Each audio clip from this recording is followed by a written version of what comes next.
মুক্তিযোদ্ধাকে যেভাবে 5ই আগস্টের সঙ্গে যোদ্ধাদের সঙ্গে তুলনা করা হয়েছে, 5ই আগস্টের যোদ্ধাদেরকে আমি ছোট করে দেখি না।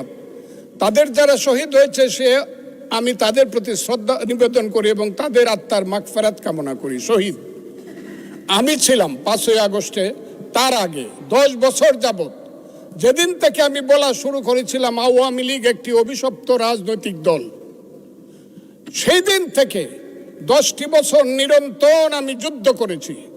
আমি আমার যেদিন সর্বশেষ 28শে অক্টোবর নয়াপল্টনের মাঠ থেকে 10 লক্ষ লোকের মিছিলটাকে ফ্যাসিস্টরা ভেঙে দিল, অনেকেই জেলে চলে গেলেন, অনেকেই পলাতক ছিলেন, হাজার হাজার নেতা কর্মীর নামে যেদিন যুদ্ধ হলো, সেদিন আমি বললাম যে আমি সংসপ্তকের ভূমিকা পালন করব, জয় অথবা মৃত্যু।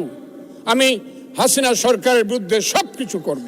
স্ত্রীকে বললাম তুমি বিধবা হতে পারো, সন্তানদেরকে বললাম তোমরা এতিম হতে পারো, কিন্তু শেখ হাসিনা সরকারের পতন না হওয়া পর্যন্ত আমার যুদ্ধ চলবে।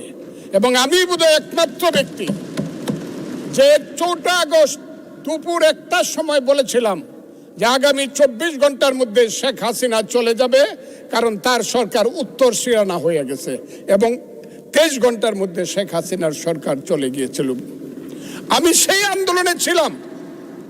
বলতে পারেন মিছিলে ছিলেন না, আমি মিছিলে ছিলাম না আপনাদের মতো, কারণ আমার বয়স 23 বছর ছিল, তখন আমি এরশাদ বিরোধী মিছিলের প্রধান নেতা ছিলাম আমি।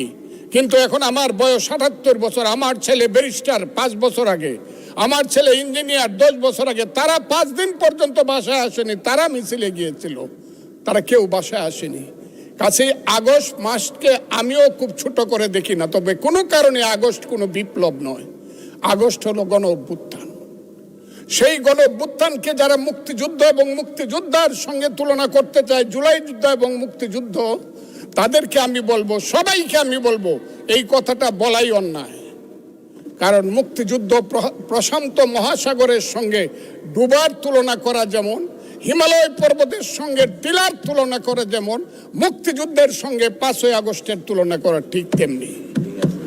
আমি আজকে খুব পরিষ্কারভাবে বলতে চাই, মুক্তিযুদ্ধ এবং স্বাধীনতা সংগ্রাম একদিনে বাঙালি জাতির হয় নাই।